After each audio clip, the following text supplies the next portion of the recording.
E aí pessoal, tudo bem? Eu sou Renato Sapiro, advogado de formação, esportista nas horas vagas e pai da Olivia e do Mike, que são minha grande paixão. Sou sócio fundador da Sapiro, uma consultoria boutique de RH especializada em escritórios de pequeno e médio porte. Para saber mais, acesse sapiro.com.br. E esse é o Direito de Resposta, um raio-x do mercado jurídico. Sejam muito bem-vindos. Esse é um podcast leve e informal, onde falaremos com os principais personagens desse meio sobre carreiras, tendências e curiosidades. E esse é um podcast quinzenal, então já sabe, temos um encontro marcado segunda sim, segunda não.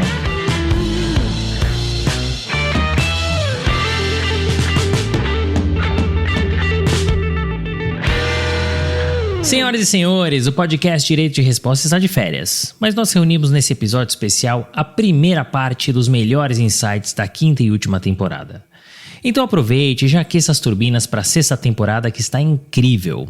Paulo César Aragão, dos fundadores do BMA Advogados. Como dizem os americanos, success is not a destination, success is a journey. É um negócio que você vai construindo todo santo dia, dá muito trabalho, não fica pronto nunca. O que eu digo à garotada é o seguinte: olha, vocês têm que entender que um profissional liberal, e não é mal comparando não, nós somos como se fosse uma marca de palmito. Você vai ao supermercado, tem 30 marcas de palmito para serem escolhidas. O que faz a pessoa escolher o palmito X ou o advogado BMA e o outro? Eu acho que esse processo de você, no nível individual de cada advogado, de você investir em você próprio, reconhecer você próprio como um produto que tem que ser elaborado, tem que ser burilado, tem que ser decantado, tem que ser enriquecido, é algo fundamental no sucesso profissional. Quer dizer, isso não cai do céu, é algo que você vai ter que cultivar, cuidar lá do seu produto para que ele seja reconhecido e conhecido. Hoje a gente está recebendo a Marina, que é sócia do Matos Filho e uma das maiores referências no mercado jurídico brasileiro nas áreas de Venture Capital, Private Equity e fundos. Eu lembro que no começo da minha carreira, o meu ponto forte é que eu era uma excelente executora técnica dos trabalhos. Mas eu não ia super bem com os clientes. O Zé falava para mim: Marina, a gente trabalha com os clientes, não contra os clientes. Calma.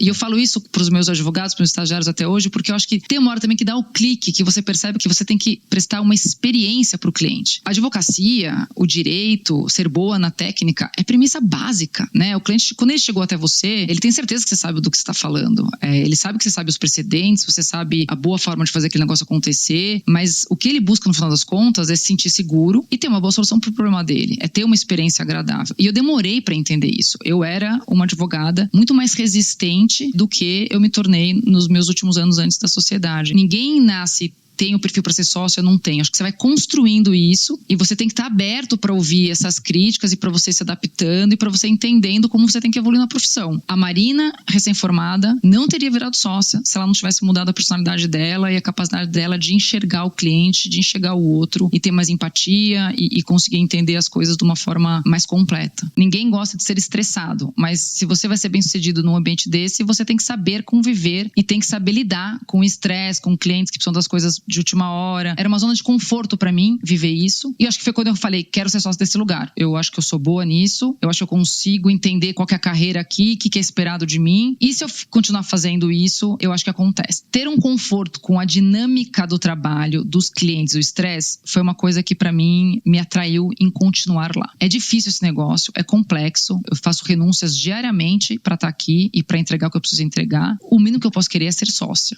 E eu não tinha vergonha de falar que eu queria ser sócia mesmo quando eu era muito jovem. Então, eu acho que o que me fez conseguir foi a disciplina e foi a resiliência e foi a todo momento fazer o pró e contra. É claro que eu tive oportunidades de sair do escritório nesses 10 primeiros anos da minha carreira, mas eu acho que a minha personalidade, com a clareza que eu tinha dos meus gestores à época sobre o que eu precisava fazer para conseguir chegar lá, todo o ritmo de crescimento que o escritório tinha naquela época e a minha disciplina e minha resiliência fizeram, acho que eu acontecer.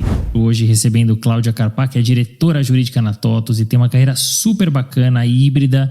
A gente comprou a Webjet, fizemos uma parceria com a Delta, com a Air France. Mas o que eu falaria que foi bastante marcante, que teve vários desdobramentos, foi a própria aquisição da UPV, da Unidade Produtiva da Varig. Foi um dos primeiros casos que a gente testou na prática a lei de recuperação judicial no Brasil. A gente comprou os ativos da Varig. A Varig tinha operações no mundo todo, a Gol não tinha.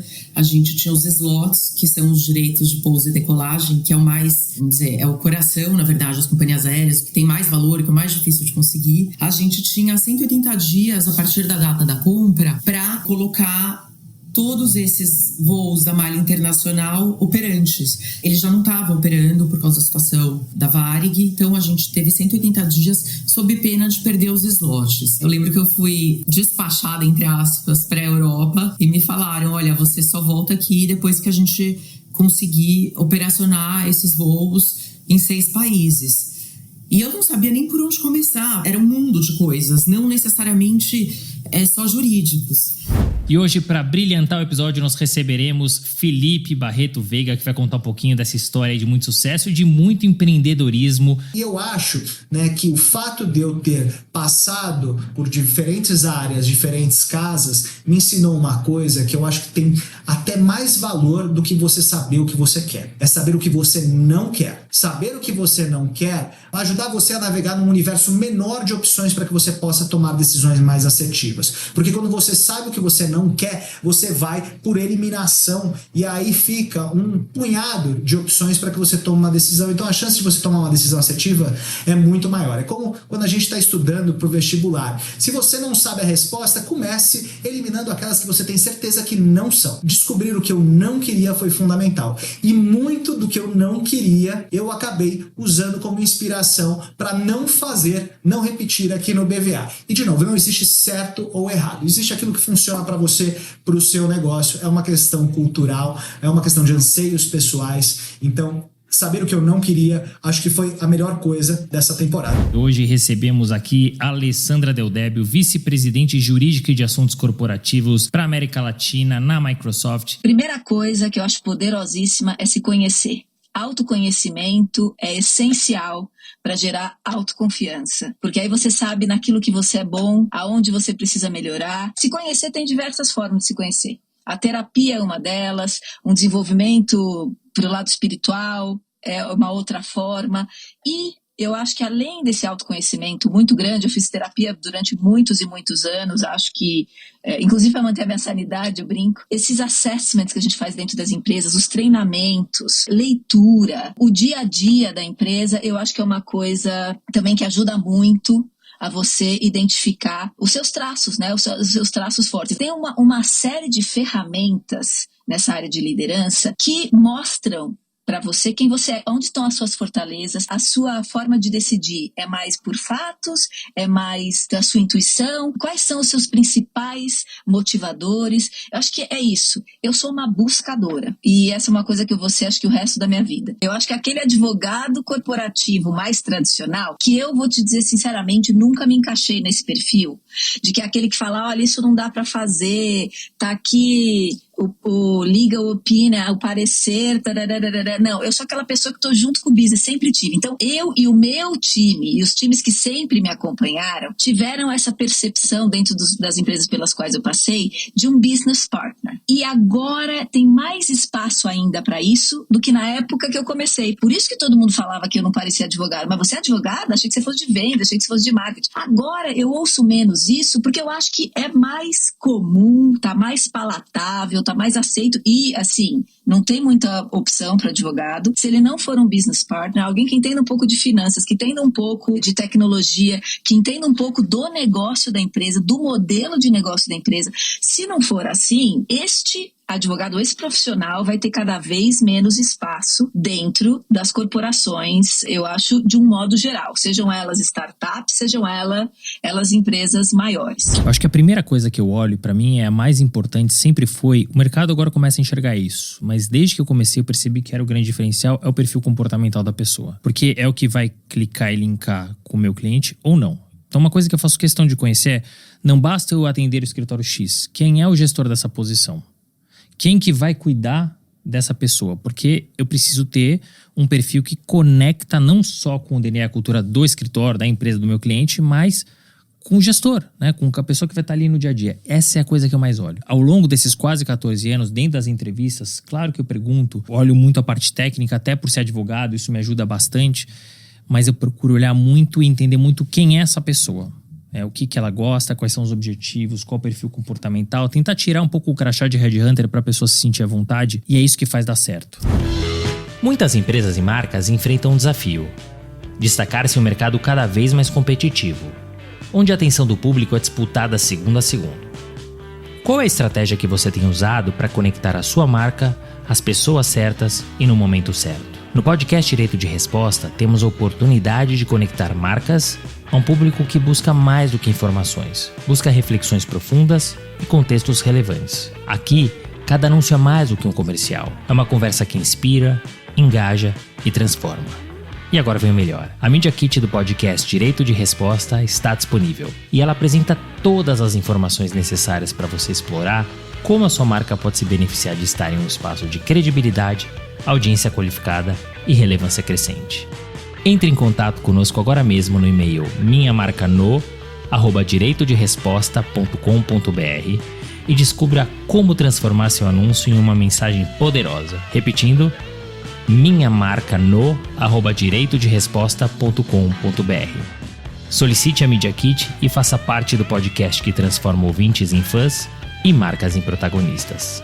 Episódio 101 com ninguém mais, ninguém menos do que Ricardo Madrona, uma referência para o nosso mercado, sócio fundador e CEO do Madrona Advogados. Para todo mundo que eu falei não, eu trabalhei depois. Então, acho que aqui é estatístico. Porque vem um ponto que é assim, você vai falar não por alguns motivos, não necessariamente um. Uma pessoa liga e fala, quero te passar um trabalho, mas eu quero que você toque do começo ao fim. Eu estou no meio de 3 projetos. Minha resposta vai ser, eu não consigo me comprometer 100% agora. A turma de due diligence entra agora, eu entro depois. Se o cara fala, quero você vai falar, não, você tem uma indisponibilidade. Você vai falar não porque tem uma questão de conflito. Porque esse é outro ponto. Você não pode dar jeitinho na minha cabeça. Isso é um problema, né? Essa questão do conflito, porque você quer pegar e aí dá problema depois. Eu já vivi situações de jeitinho muito desagradável, porque no meio de uma negociação você fica tateando para não combater um cliente que é seu também ali na outra ponta. Não é uma razão única para dizer não. Eu acho que quando você fala não de maneira genuína para o cliente, mostra uma lealdade, portanto mostra uma parceria real. Eu deveria só aumentar o nível de confiança em relação ao profissional que você é. Ninguém mais, ninguém menos que o presidente do Fluminense, Mário Bittencourt. O julgamento foi transmitido para o Brasil inteiro. Eu não sabia que eu estava ao vivo, assim, porque eu estava tão... Eu só estudava o processo. O caso da Portuguesa e do Flamengo, né? Porque só se fala da Portuguesa, mas Portuguesa e Flamengo escalaram jogadores irregulares e ambos perderam os pontos. Ninguém se lembra disso. E o que a gente estava discutindo no processo era o descumprimento de um regulamento e tinham centenas de teses criadas por advogados que estavam fora do processo, juristas, jornalistas, arrumaram uma justificativa para o descumprimento do regulamento, que era escalar um jogador que foi suspenso pelo tribunal 3 dias antes do jogo. O cumprimento do regulamento de uma competição é o pré-requisito para se disputar ela. Você só está apto a disputar se você cumprir certas regras. Eu usei uma série de argumentos contrários à tese de que a Portuguesa não teve a intenção e o Flamengo não teve a intenção. Nós não estávamos discutindo a intenção. Ali é uma questão objetiva. Não importa isso para um regulamento de uma competição. Tinha feito outros processos de outros clubes na minha carreira de escalação regular. Eu já tinha lido o artigo 214, que é o de perda de pontos por escalação regular, umas 60 vezes. E aí esse julgamento me fez ler o artigo e os parágrafos assim com muito mais afinco, porque era tanta gente inventando tese, contestando o óbvio, era tão óbvio aquilo ali, que eu comecei a ler o artigo assim com muito mais profundidade. E o artigo tinha vários parágrafos. E o próprio artigo mostrava que o resultado de campo tem que prevalecer, sim, para quem cumpriu a regra. A gente está recebendo aqui Cris Bueno, que é sócia do Sescom Barrier. Tem uma trajetória super legal. Você não pode ser só um advogado. Você tem que ser um advisor. Você tem que ser o trusted advisor daquele cliente. Aquele cliente tem que ligar para você e falar assim, o que eu faço? Eu sigo em frente ou não sigo em frente? Não, e a cláusula de indenização vamos escrever desse jeito ou vamos escrever de outro jeito. Obviamente, a cláusula de indenização tem que estar muito bem escrita. O contrato tem que estar muito bem escrito. Mas aonde você está adicionando valor? valor. Você está adicionando valor no advice que você dá de fato. Então, na assessoria de racional, de olha, esses são os riscos, cuidado com isto, olha, você está confortável com isso, e ajudar o cliente, que é não jurídico, a resumir muito mais. A depender do cliente que você está atendendo, pode ser um negócio da vida dele. Então ele quer ter não só a segurança técnica, mas a segurança de um confidente, de um conselheiro, de uma conselheira. E que está pronto para falar, né? Faça, não faça. Olha, você entende este risco e está disposto a tomar esse risco? Porque muitas vezes você entra só no direcionamento, tem que fazer o contrato, então eu vou negociar o contrato, aí eu vou discutir esta cláusula, aquela cláusula, não sei o quê. Tá bom, as cláusulas estão boas, mas você sentou com o cliente, viu? Assim, você está pronto, você entende que é isso que vai acontecer no dia seguinte com você? Se de fato é isso que você quer? E eu acho que isso é o bom advogado. O nosso entrevistado de hoje, Fernando Sereck, CEO do Tosini Freire Advogados. Quando o pessoal de RH vem, olha, salário não é tudo, eu concordo, salário não é tudo, mas salário também é importante. Então a gente precisa oferecer para os nossos advogados uma remuneração condizente, uma remuneração que estimule as pessoas. Mas também você precisa pensar em todas as outras coisas. Você precisa pensar num ambiente de trabalho saudável, você precisa pensar num ambiente de trabalho respeitoso, você precisa se posicionar em relação a determinadas matérias, a questão política, direita, esquerda, Bolsonaro, Lula, isso deixa o mundo mais complexo, mas de vez em quando o escritório tem que se posicionar em relação a determinados temas. Não se o escritório é Bolsonaro ou se o escritório é Lula, isso não faz o menor sentido, mas, por exemplo, quando a gente fala de valores do escritório, quando a gente fala de respeito às pessoas, respeito às mulheres, respeito à orientação sexual, a gente tem determinados valores e a gente vai defender esses valores e a gente vai se posicionar, inclusive politicamente, pelas mídias sociais,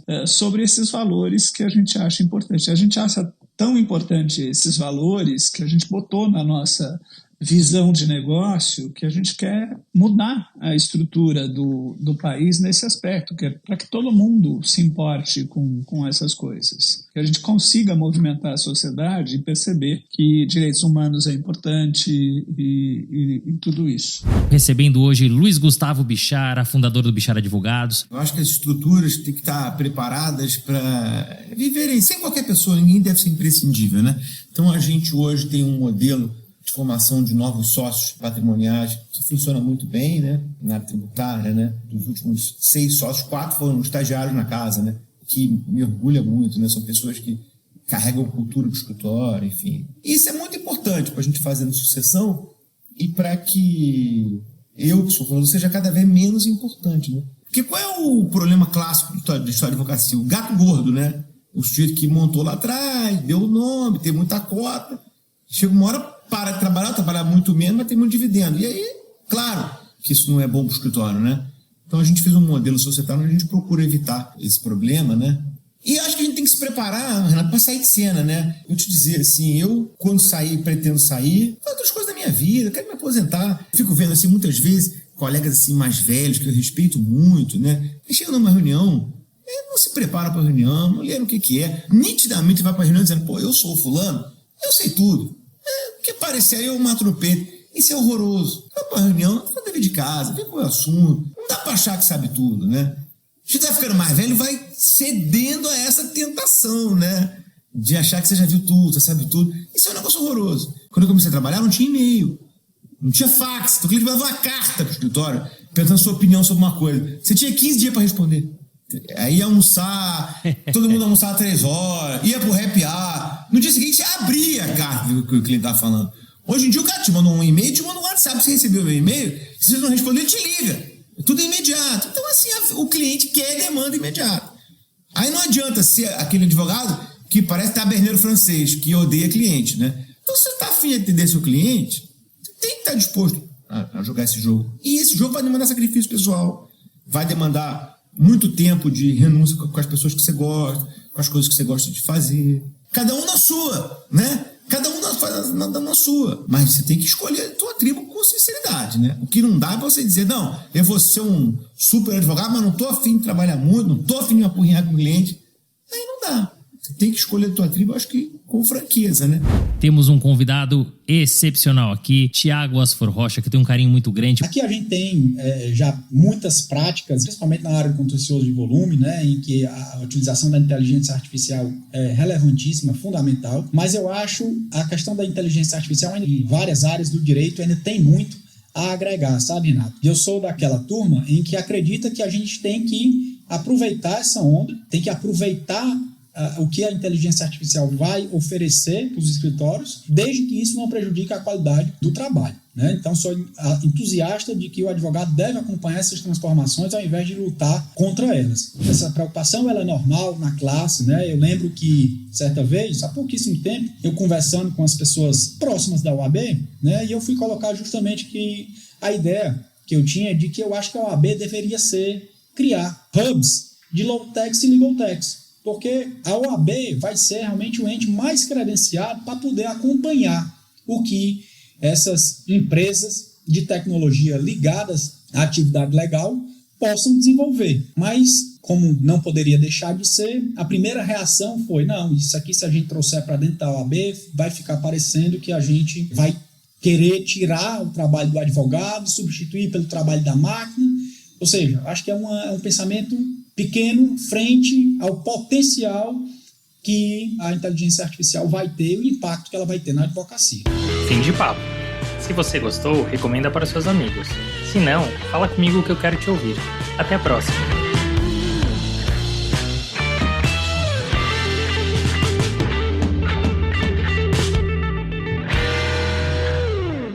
Este podcast foi editado por Felipe Mux.